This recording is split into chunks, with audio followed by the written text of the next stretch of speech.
Mon petit ami dit que je ne suis pas une femme à épouser parce que sa famille le pense, mais je lui ai donné la meilleure raison d'épouser quelqu'un qui veut vraiment l'épouser. Je m'appelle Maria, j'ai 28 ans, et je suis en couple avec Joshua, 31 ans, depuis 7 ans. Nous nous sommes rencontrés quand j'avais 21 ans et lui 24, juste après l'obtention de mon diplôme universitaire. Laissez-moi vous donner un peu de contexte. Joshua vient d'une famille que l'on pourrait qualifier de traditionnelle. Ses parents sont mariés depuis 35 ans. Sa mère est restée à la maison pour élever les enfants jusqu'à ce qu'ils soient adolescents, puis elle a travaillé à temps partiel dans un bureau de paroisse. Son père a travaillé dans la banque toute sa carrière. Ils vivent dans la même maison qu'ils ont achetée à leur mariage. Joshua a 2 jeunes sœurs, toutes 2 mariées avant 25 ans et déjà mères. Mon histoire est différente. Mes parents ont divorcé quand j'avais 16 ans. Ma mère a cumulé 2 emplois pour subvenir à nos besoins après le divorce. Mon père a déménagé à l'autre bout du pays, et je ne le vois qu'une fois par an. J'ai un grand frère qui a déjà été marié et divorcé 2 fois. Dans ma famille, on ne fait pas de grandes réunions ou de célébrations traditionnelles. Quand Joshua et moi avons commencé à sortir ensemble, je travaillais et vivais dans un studio avec ma colocataire de fac. Je tâtonnais encore dans la vie et j'aimais sortir le week-end. Joshua, lui, semblait tellement stable et sûr. Il avait son propre appartement, un bon travail et des objectifs clairs. J'étais attiré par cette stabilité. Notre relation a évolué rapidement.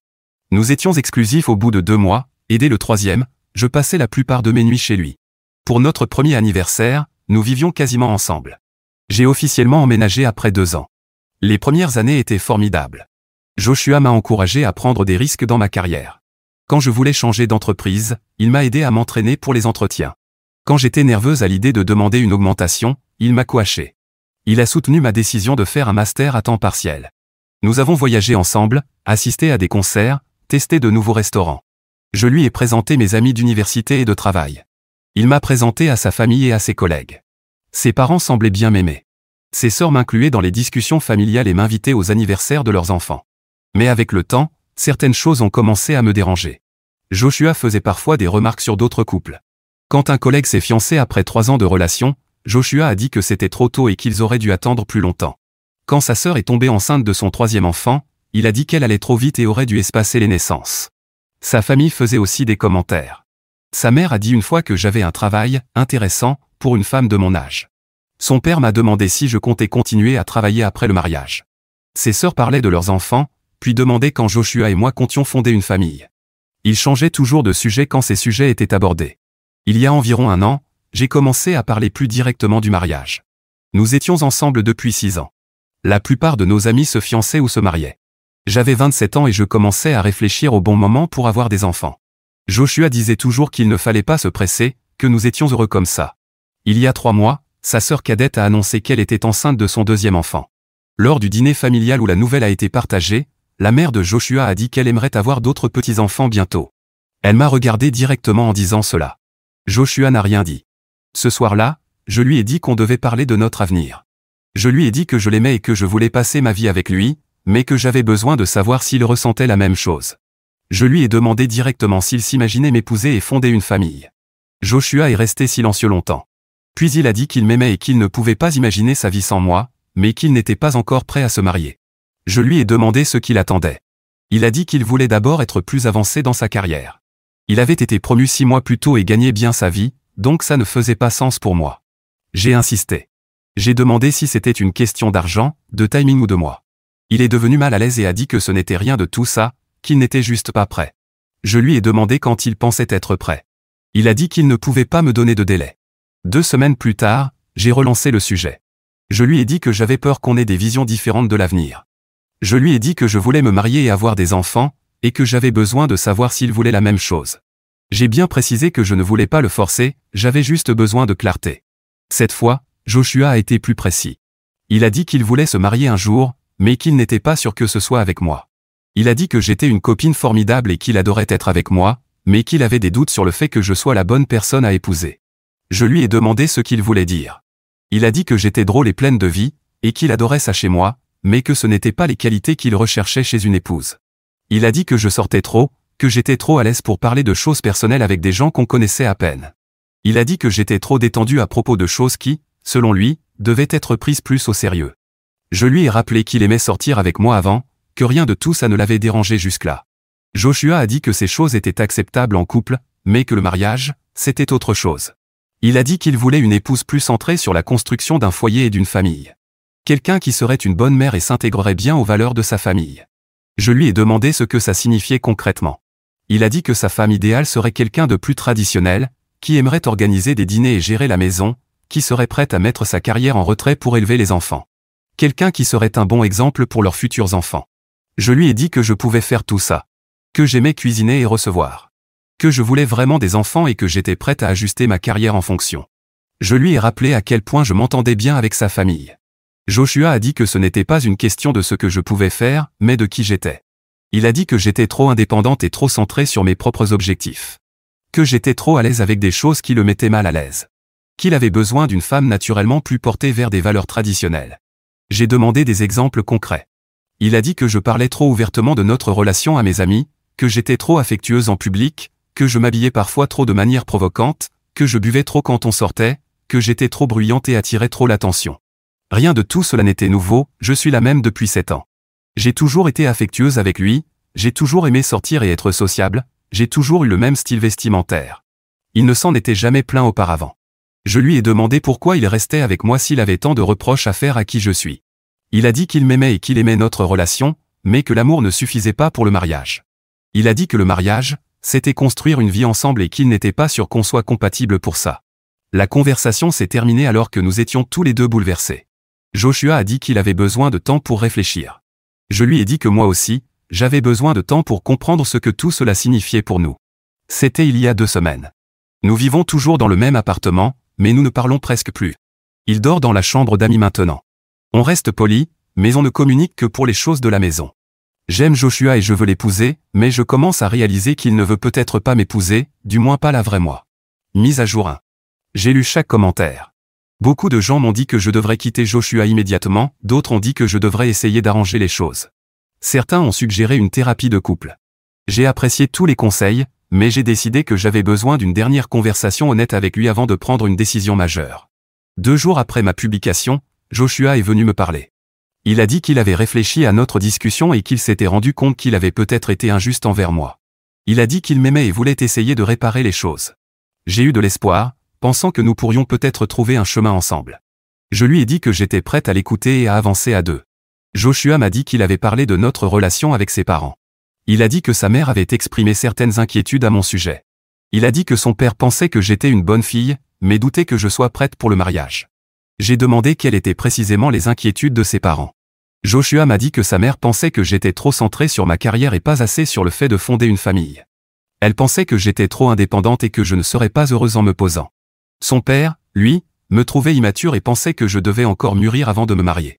Cela m'a surprise, car je pensais que ses parents m'aimaient bien, j'avais toujours été gentille et respectueuse avec eux. Joshua a dit que ses parents m'appréciaient, mais qu'ils se demandaient si je m'intégrerais vraiment à leur famille sur le long terme. Il a dit qu'ils avaient peur que je l'éloigne de leurs traditions et de leurs valeurs familiales. J'ai demandé des exemples concrets. Joshua a répondu que sa mère avait remarqué que je n'allais pas à l'église avec eux quand nous leur rendions visite. Elle trouvait étrange que je ne veuille pas participer à la prière familiale avant les repas. Elle s'inquiétait aussi que je ne m'intéresse pas à leurs recettes ou à leur cuisine traditionnelle. Son père, lui, était mal à l'aise avec le fait que j'ai mon propre compte bancaire et que je ne veuille pas fusionner mes finances avec celles de Joshua. Pour lui, cela montrait un manque d'engagement dans notre relation. Joshua a dit que ses parents n'essayaient pas de contrôler notre couple, mais que leur opinion comptait pour lui. Il a dit qu'il voulait trouver un moyen de répondre à leurs préoccupations sans trahir notre relation. Je lui ai demandé ce qu'il avait en tête. Joshua a dit qu'il pensait qu'on pouvait trouver des compromis. Il m'a suggéré de commencer à aller à l'église avec eux quand nous leur rendions visite. Il a dit qu'il pouvait demander à sa mère de m'apprendre certaines de ses recettes. Il a aussi proposé qu'on commence à parler sérieusement de fusionner nos finances et de planifier notre avenir. Je lui ai dit que j'étais prête à essayer certaines de ces choses, mais que je voulais comprendre où tout cela nous menait. Je lui ai demandé s'il pensait que ces changements le rendraient prêt à me demander en mariage. Joshua a répondu qu'il ne pouvait rien promettre, mais qu'il pensait qu'en travaillant sur ces aspects, nous pourrions mieux évaluer notre compatibilité pour un mariage. J'ai accepté d'essayer ses suggestions. Le week-end suivant, nous sommes allés chez ses parents pour l'anniversaire de son neveu. J'ai fait un effort pour aider sa mère avec les repas. Je lui ai demandé de m'apprendre à faire sa fameuse lasagne. J'ai aidé à décorer et je suis resté tard pour ranger. La mère de Joshua semblait ravie de mes efforts. Elle a passé 1 heure à m'expliquer sa recette et à me raconter des anecdotes sur sa façon de cuisiner pour sa famille. Elle a dit que ça lui faisait plaisir de me voir m'intéresser aux traditions familiales. Le dimanche suivant, Je suis allé à l'église avec Joshua et ses parents. Je n'avais jamais assisté à une messe de leur confession auparavant, mais j'ai essayé de suivre du mieux que je pouvais. Les parents de Joshua m'ont présenté à plusieurs personnes comme la petite amie de Joshua. Tout le monde a été gentil et accueillant.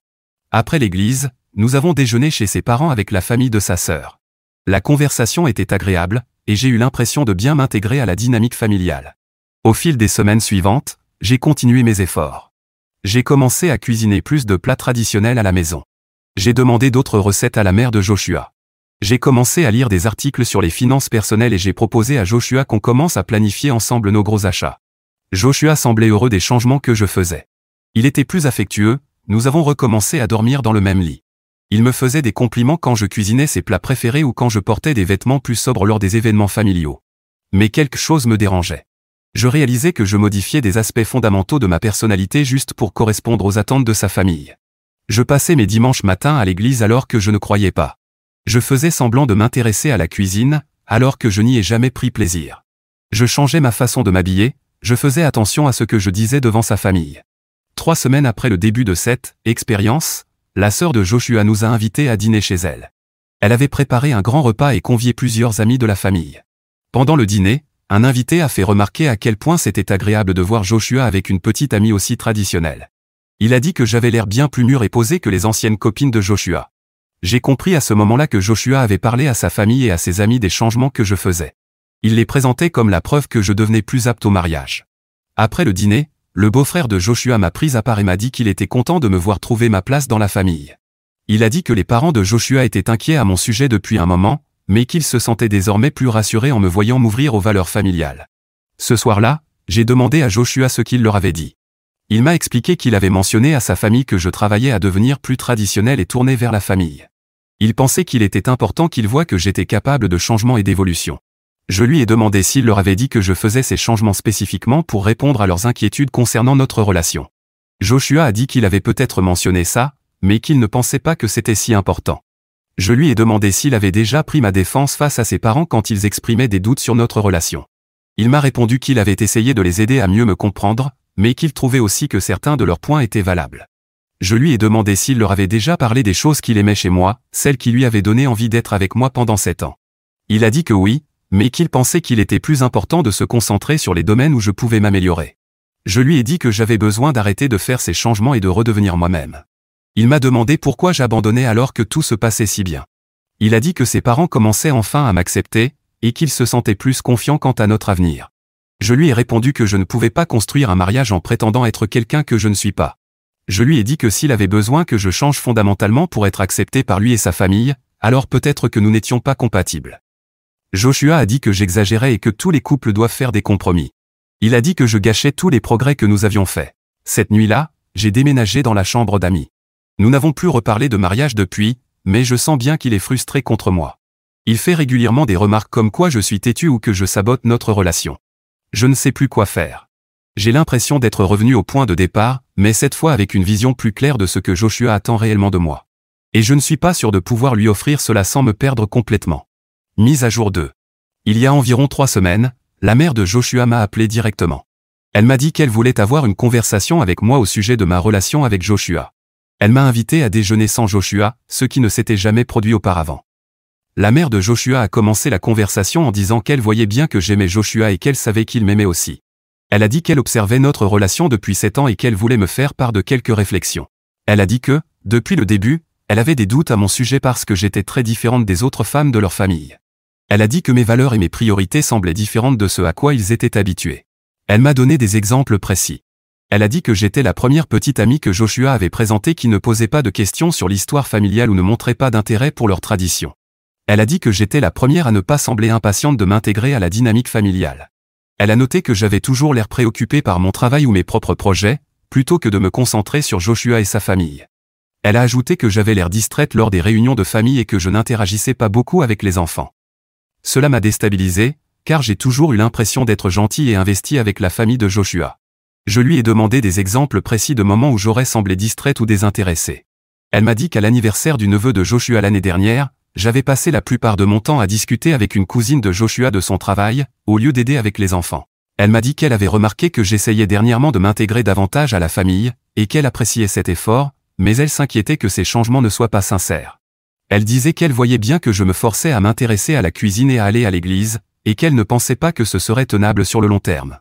Je lui ai demandé ce qu'elle pensait que je devrais faire. Elle m'a répondu que je devrais réfléchir sérieusement à la question de savoir si j'étais vraiment la bonne personne pour Joshua. Elle a dit qu'elle voulait qu'il soit heureux, mais aussi qu'il ait une épouse qui soit réellement enthousiaste à l'idée de construire une vie avec sa famille. Elle a dit que les sœurs de Joshua avaient épousé des hommes qui étaient ravis de faire partie de leur famille. Que ces maris s'étaient naturellement adaptés à leurs valeurs et traditions. Elle a dit que ces mariages fonctionnaient parce que, dès le départ, tout le monde voulait les mêmes choses. Je lui ai demandé si elle pensait que Joshua et moi devrions rompre. Elle a dit qu'elle ne pouvait pas prendre cette décision à notre place, mais qu'elle pensait que nous devions tous les deux être honnêtes sur notre compatibilité réelle pour un mariage. Elle m'a dit qu'elle avait parlé à Joshua de ses préoccupations à plusieurs reprises au fil des années. Qu'elle l'avait encouragé à bien réfléchir à ce qu'il attendait d'une épouse et à se demander si je pouvais lui offrir cela. Cette conversation m'a bouleversé pour plusieurs raisons. D'abord, j'ai réalisé que la famille de Joshua discutait depuis des années, dans mon dos, de ma suffisance à être marié. Ensuite, j'ai compris que la mère de Joshua avait activement dissuadé son fils de me demander en mariage. Quand je suis rentré chez nous, j'ai raconté à Joshua ce déjeuner avec sa mère. Je lui ai demandé s'il partageait l'avis de sa mère à mon sujet. Joshua a dit qu'elle soulevait certains points valables, mais qu'elle était aussi trop critique. Il a dit que sa mère était très protectrice et voulait simplement s'assurer qu'il faisait le bon choix en matière de mariage. Je lui ai demandé s'il avait sérieusement envisagé de me demander en mariage avant que sa mère n'émette ses réserves. Il a dit qu'il y avait pensé, mais qu'il voulait être sûr de prendre la bonne décision. Je lui ai demandé à quel moment il avait commencé à douter. Joshua a dit qu'il avait toujours eu quelques doutes, mais que ceux-ci étaient devenus plus sérieux après que sa mère lui a fait remarquer certains points. Après cette conversation, j'ai compris que je menais un combat perdu d'avance. La mère de Joshua travaillait contre notre relation depuis des années, et Joshua écoutait ses inquiétudes au lieu de me défendre, moi ou notre couple. Le lendemain soir, j'ai pris une décision. J'ai dit à Joshua que je pensais que nous devrions rompre. Je lui ai dit que je l'aimais, et que j'avais espéré qu'on puisse faire fonctionner notre relation, mais que je réalisais que nous voulions des choses différentes. Joshua a été surpris par ma décision. Il a dit que nous faisions des progrès et que, selon lui, les choses s'amélioraient. Il ne comprenait pas pourquoi j'abandonnais maintenant. Je lui ai dit que je n'abandonnais pas. Je lui ai dit que j'acceptais simplement le fait que nous n'étions pas compatibles pour le mariage. Je lui ai dit que je ne pouvais pas passer ma vie à essayer de devenir quelqu'un d'autre juste pour obtenir l'approbation de sa famille. Joshua a dit que toutes les familles ont des attentes. Il m'a accusé de jeter cette année de relation à cause de quelques différences mineures. Je lui ai répondu que ce n'était pas de petites différences, du moins, pas pour lui. C'était des différences fondamentales sur ce que devait être un mariage et sur la place que sa famille devait occuper dans notre relation. Joshua m'a demandé de reconsidérer ma décision. Il a dit qu'il était prêt à travailler sur nous et à trouver des compromis. Il m'a dit qu'il m'aimait et ne voulait pas me perdre. Je lui ai dit que je l'aimais aussi, mais que l'amour ne suffisait pas si nous ne pouvions pas construire ensemble une vie qui nous rendait heureux tous les deux. Cette semaine, j'ai commencé à chercher mon propre appartement. Joshua essaie toujours de me convaincre de rester, mais je crois que ma décision est la meilleure pour nous deux. Mise à jour 3. J'ai quitté l'appartement de Joshua il y a 3 mois. J'ai trouvé un petit F2 à environ 20 minutes de là où nous vivions ensemble. Ça a été une transition de vivre seul après autant d'années, mais ça m'a aussi fait du bien d'avoir mon propre espace. Joshua a tenté de me convaincre de ne pas partir jusqu'au jour même du déménagement. Il disait que je faisais une erreur et que nous pouvions surmonter nos problèmes si je laissais encore un peu de temps à notre relation. Il disait que sa famille finirait par m'accepter si je continuais à faire des efforts avec lui. Je lui ai dit que je ne voulais pas que sa famille se contente de me tolérer, je voulais être avec quelqu'un dont la famille serait sincèrement ravie de m'avoir parmi eux. Je lui ai dit que je méritais d'être avec quelqu'un qui ne me considérait pas comme un projet à corriger. Joshua a dit que j'étais irréaliste et que toutes les relations nécessitaient des compromis. Je lui ai rappelé qu'il n'avait jamais fait de compromis pour moi. J'avais changé pour être accepté par sa famille, mais lui n'avait rien changé, ni même essayé de leur faire accepter qui j'étais. Joshua a dit qu'il était enthousiaste à l'idée de m'épouser, mais qu'il avait besoin de plus de temps pour régler ses doutes. Il m'a dit qu'il avait prévu de me demander en mariage dans l'année, mais que ma décision de partir compliquait tout cela. Après mon départ, Joshua a continué à m'envoyer régulièrement des messages. Il m'a envoyé des articles sur des couples qui avaient surmonté de grandes différences. Il m'a parlé de sa famille et m'a demandé si je voulais venir à des dîners ou événements familiaux. J'ai répondu poliment à ses messages, mais je n'ai accepté aucune invitation. J'avais besoin d'espace pour réfléchir à ce que je voulais vraiment pour ma vie, sans avoir à me conformer constamment à sa vision de ce que notre vie de couple devrait être. 3 semaines après mon déménagement, la sœur de Joshua m'a envoyé un message. Elle m'a dit qu'elle était désolée que Joshua et moi ayons rompu. Elle m'a dit qu'elle avait toujours aimé m'avoir aux réunions de famille. Son message m'a surprise, car je pensais que la famille de Joshua serait soulagée que nous nous soyons séparés. Je lui ai répondu pour la remercier de ses paroles gentilles. La sœur de Joshua m'a dit qu'elle avait été contrariée en apprenant que leur mère avait activement découragé Joshua de me demander en mariage. Elle m'a dit qu'elle trouvait cela injuste envers moi, et qu'elle pensait que leur mère s'était trop immiscée dans la relation de Joshua. Elle m'a dit qu'elle m'avait toujours apprécié et pensait que j'étais une bonne compagne pour Joshua. Elle m'a dit qu'elle avait vu à quel point il avait été heureux avec moi toutes ces années, et qu'elle pensait qu'il faisait une erreur en me laissant partir. Je lui ai demandé pourquoi elle n'avait jamais dit cela à Joshua ou à leur mère. Elle m'a dit qu'elle avait essayé de parler à Joshua, mais qu'il lui avait répondu qu'il devait prendre ses propres décisions concernant le mariage. L'ironie, bien sûr, c'est qu'en réalité, il écoutait sa mère. Elle avait aussi essayé de parler à leur mère pour l'encourager à être plus accueillante envers moi. Mais sa mère lui avait répondu qu'elle ne faisait que veiller aux meilleurs intérêts de Joshua. 2 semaines plus tard, Joshua m'a appelé pour me demander si nous pouvions nous voir en personne. Il m'a dit qu'il avait beaucoup réfléchi à notre relation et qu'il voulait discuter de la possibilité de se remettre ensemble. Le but de cette rencontre était de me dire qu'il était prêt à me demander en mariage, si j'acceptais de donner une nouvelle chance à notre relation. Je lui ai demandé ce qui lui avait fait changer d'avis. Il m'a dit que je lui manquais et qu'il avait compris qu'il analysait trop les choses. Il a dit qu'il m'aimait et voulait construire une vie avec moi. Je lui ai demandé s'il avait encore des doutes sur ma compatibilité avec sa famille. Il a répondu qu'il pensait que nous pouvions surmonter ces problèmes ensemble. Il m'a dit qu'il était prêt à poser des limites plus claires avec ses parents et à faire en sorte qu'il me traite avec plus de respect. Je lui ai répondu que j'appréciais sa démarche, mais que je ne pensais pas que nous devrions nous remettre ensemble. Je lui ai dit qu'au cours des dernières semaines, j'avais réalisé que je ne voulais pas être avec quelqu'un qui avait autant de doutes à l'idée de m'épouser. Je lui ai dit que je voulais être avec quelqu'un qui était enthousiaste à mon sujet dès le début. Joshua a répondu qu'il l'était, qu'il avait seulement eu besoin de temps pour surmonter ses doutes. Il a dit que c'était moi qu'il choisissait aujourd'hui, et que c'était ça qui comptait. Il m'a dit qu'il était prêt à se marier immédiatement, dans les semaines à venir, s'il le fallait. Je lui ai dit qu'il était trop tard. Il m'a dit que je regretterais cette décision et que je ne trouverais jamais quelqu'un qui m'aimerait autant que lui. Je suis parti et je n'ai plus parlé à Joshua depuis. Il m'a envoyé quelques messages, mais je n'ai pas répondu, et j'ai fini par le bloquer. Je pense que c'était nécessaire pour que nous puissions tous les deux tourner la page. Je passe plus de temps avec mes amis et ma famille, donc la rupture ne m'a pas trop affecté. Ce n'est pas une rupture triste, je pense que c'est l'issue la plus mature pour nous deux. Joshua a commencé à fréquenter quelqu'un d'autre. Sa sœur me l'a dit la semaine dernière dans un message. Elle m'a dit que la nouvelle petite amie venait de son église et qu'elle partageait les valeurs de la famille. Elle m'a dit que les parents de Joshua étaient très heureux de son choix. Étonnamment, cela ne m'a pas autant touché que je l'aurais imaginé. Je crois qu'il mérite d'être heureux, tout comme je mérite de trouver mon propre bonheur. C'est bien mieux que d'essayer de remodeler sa copine pour qu'elle corresponde à ce qu'on attend d'elle. Mise à jour 4.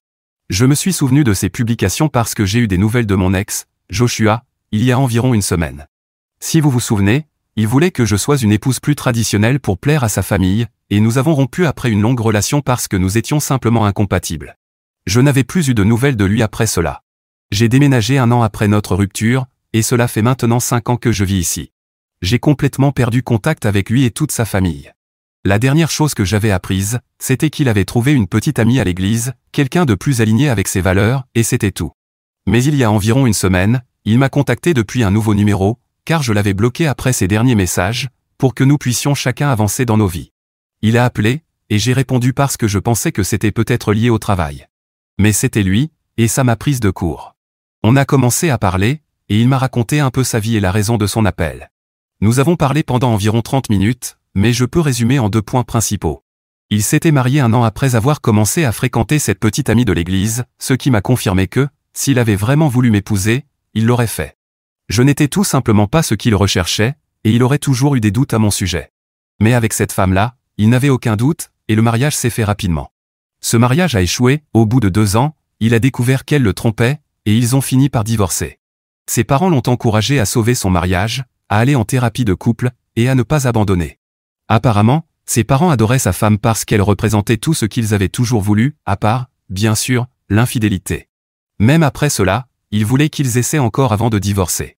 Joshua ne les a pas écoutés et a divorcé. Mais maintenant, il repensait à moi et réalisait que ce que ses parents voulaient n'était pas forcément ce dont lui avait besoin. Il m'a dit que j'avais été loyal pendant toutes nos années ensemble, et que le fait d'avoir suivi les souhaits de ses parents ne lui avait apporté que du malheur. Il m'a même dit que s'il avait continué à les écouter, il serait resté avec quelqu'un qui finirait probablement par le tromper à nouveau. Et il n'avait pas tort, même si son ex s'est excusé et a proposé une thérapie, après le divorce, elle s'est mariée avec l'autre homme. En résumé, Il m'a appelé parce qu'il voulait voir si on pouvait se donner une autre chance, au moins aller boire un verre et voir s'il y avait encore une étincelle entre nous. Mais voilà le problème, ou du moins, l'un des problèmes. En plus de croire encore que nous ne sommes pas compatibles, je me suis marié il y a 1 an. Et je ne l'ai pas dit pour lui faire du mal, je l'ai dit un peu sur le ton de la plaisanterie, car j'ai répondu que sortir avec lui reviendrait techniquement à tromper mon mari. Puis j'ai réalisé que c'était exactement ce qu'on lui avait fait, alors je me suis excusé, mais je lui ai dit que c'était vrai, j'étais marié. Je sortais avec quelqu'un depuis presque 3 ans et demi, et nous nous sommes mariés il y a presque 1 an. Pour être précise, nous n'avons même pas encore célébré notre premier anniversaire. Après ça, il n'a plus montré beaucoup d'intérêt pour poursuivre la conversation, et l'appel s'est terminé. Je suis attristé qu'il ait vécu un mauvais mariage, car l'infidélité est l'une des pires choses à subir, mais cela ne veut pas dire que je vais quitter mon mari ou courir pour le consoler. C'est peut-être quelque chose que j'aurais fait à l'époque où nous étions ensemble. Mais ce n'est plus le cas aujourd'hui. Son appel m'a tout de même rappelé ses anciens postes, et j'ai trouvé important de partager cette mise à jour, car c'en est une vraiment significative.